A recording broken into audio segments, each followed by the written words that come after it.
With its flashing neon address marker, marble floors, and upscale lobby, this Vermont Avenue office building looks like it belongs in New York City. After a $125 million renovation, it stands in shiny, polished contrast to many of the district's more traditional buildings. We're trying to make ugly pretty. Real estate developer Bob Cohen is the man behind the vision here. He started with a drab early 80s government building.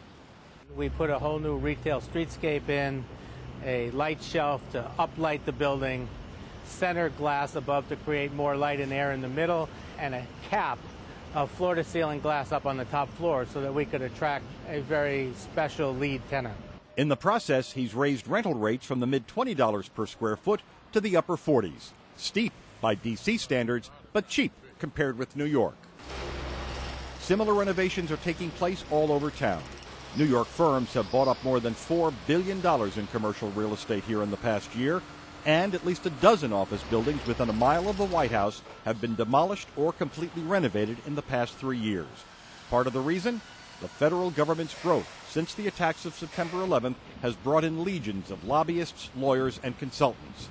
Many of the no-frills box-like office buildings don't fit the image they want. For a Fortune 500 client walking into a building like that, it says that here's a company that isn't ready for the prime time.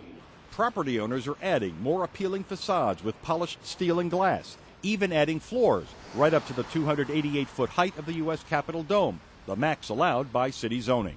What we're doing on this building is we're actually reskinning the building. And architect Michael Winstanley's firm is now in the midst of a complicated $9 million facelift with tenants already in place.